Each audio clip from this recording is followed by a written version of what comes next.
All right, I am coming to you with a tip to guarantee you success when creating your habits. Join me for a cup of coffee. All right, so I just got done my walk and something hit me. I want you to be so successful with creating the habits, right? You got the 23-page e-guide, you've been following the habits, and people sometimes don't realize that they set themselves up for failure by saying the habit they want to change is way up here. So this is what I mean by that. Let's say currently you maybe are walking 2 times a week for 20 minutes, right? That's what you're currently doing. That's your threshold. Well, some people would say in a perfect world, I want to be out there walking 6 days a week for 20 minutes. So that's like what you want to strive for, right? Well, there's a lot of space between the 2 days you're doing now and the 6 days that you want to be doing.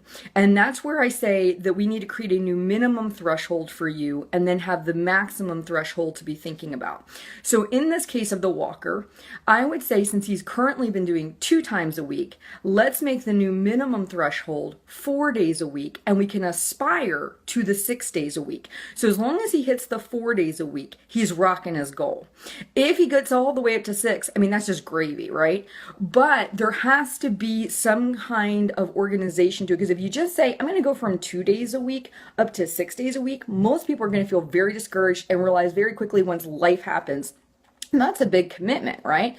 And so one of the things I'm constantly working with my coaching clients on is to create a new minimum threshold. If currently you're only getting in 6,000 steps a day and you really want to get up to 10,000 steps a day, that's a 4,000 step leap, right? So instead of going from 6 to 10, let's take it from 6 to 7.5 or to maybe 8, and then 10 be the top end, right? So what I want you to do this week is as you're working on your goals, I want you to look for that minimum threshold and the maximum threshold. You're not tracking. Well, if you can just track breakfast successfully all week, that could be the minimum threshold.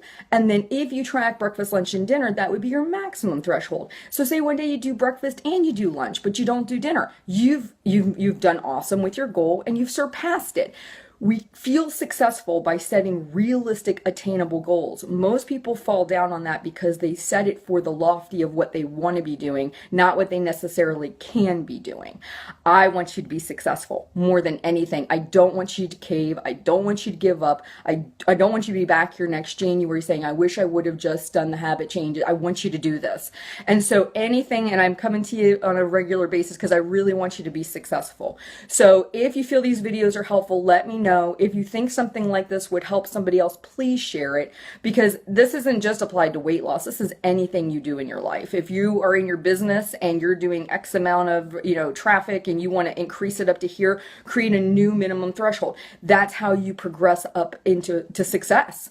All right, guys, I hope you have a wonderful Tuesday and I hope this helps. Let me know in the comment section. All right, have a good one.